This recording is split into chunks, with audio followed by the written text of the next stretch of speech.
கற்றாழை அலோபாபடென்சிஸ் மில். வேறு பெயர் கன்னி, குமரி.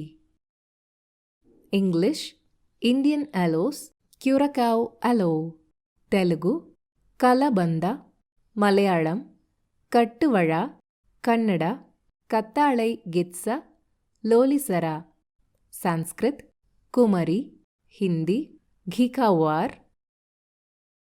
இஃது இந்தியா முற்றிலும் ஆற்றங்கரைகளிலும் சதுப்பு நிலங்களிலும் தோட்டங்களிலும் பயிராகும். இது சிறு கற்றாழை, பெருங்கற்றாழை, பேய்க்கற்றாழை, கருங்கற்றாழை, செங்கற்றாழை என பல வகைப்படினும் இதன் செய்கை முதலியன சற்றேறக்குறைய ஒத்தே இருக்கும். சிவப்பு வகை கிடைப்பதரிது. இதன் பெருமையை போகர் 7ஆம் காண்டத்தில் காண்க. பயன்படுத்தும் உறுப்பு பால், மடற்சோறு, சாறு, வேர். சுவை சிறு கைப்பு, தன்மை தட்பம், பிரிவு இனிப்பு. செய்கை உரமாக்கி, பலகாரி, டானிக், உடற்றேற்றி, வியதாபேதகாரி, ஆல்டரேட்டிவ், நீர்மலம் போக்கி, விரேசினி, பர்கெட்டிவ். ருது உண்டாக்கி, ருதுவர்த்தினி, எமெனகாக். குமரி கற்றாழையை உலர்த்தி முறைப்படி பொடியாகச் செய்து உண்ணில் பொழுதும் இளமையாக வன்மையுடன் 100 ஆண்டு வாழலாம். கற்றாழை வற்றல். குமரியின் வற்றலும் கௌப்பிணி அகலும். பொருள் கற்றாழை வற்றல் பிணியை கண்டிக்கும். குணம் இதனால் வாதமேகம், கருமேகம், கிருமிக்குத்தல், பெருவியாதி, மூலம், உன்மாதம், பகந்தரம், குன்மம், பித்தக்கிரிச்சரம் இவை போம். இளமடலுடன் சீரகம், கற்கண்டு சேர்த்தரைத்து குருதியும் சீதமும் கலந்த கழிச்சலுக்கு கொடுக்கலாம். மஞ்சள் சிறிது சேர்த்து அரைத்து ஆரம்ப பீலிக வளர்ச்சிக்கும் கால் அல்லது அரை பலம் வரையில் கொடுக்கலாம். பேய்க்கற்றாழை, செங்கற்றாழை.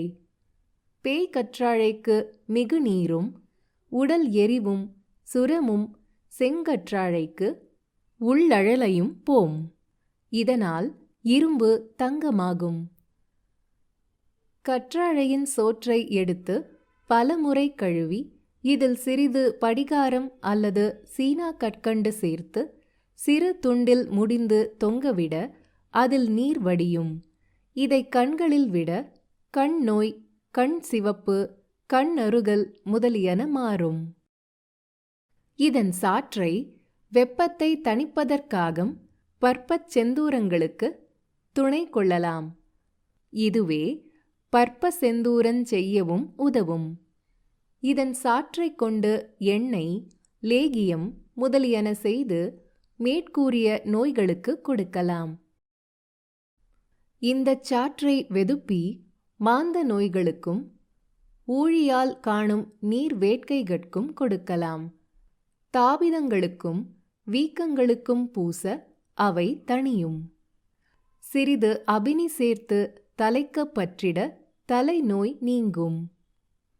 நல்லெண்ணெய் ஓரெடையாக கலந்து காய்ச்சி தலையில் தடவி வர தூக்கம் உண்டாகும்.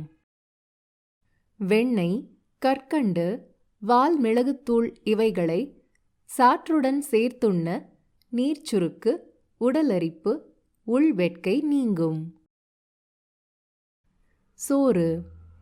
சோற்றை எடுத்து எண்ணெயிலிட்டு காய்ச்சி தலைக்கு தேய்த்து தலை முழுகி வர மயிர் வளரும், நித்திரை உண்டாகும். சிற்றாமணக்கெண்ணெய் 340 கிராமில் கற்றாழைச்சோறு 85 கிராம் ஊற வைத்து அரைத்து வெந்தயம் 8½ கிராம், சிறுக அரிந்த வெள்ளை வெங்காயம் 1 சேர்த்து காய்ச்சி பதத்தில் இறக்கி வடிகட்டி அதை காலையிலாகிலும் இரவில் படுக்கைக்கு போகும் முன்னராகிலும் ஓர் உச்சிக்கரண்டி சாப்பிட்டு வர உடற்சூடு நீங்கும். உடல் பெருகும். மேக அனல் மாறும். பால்.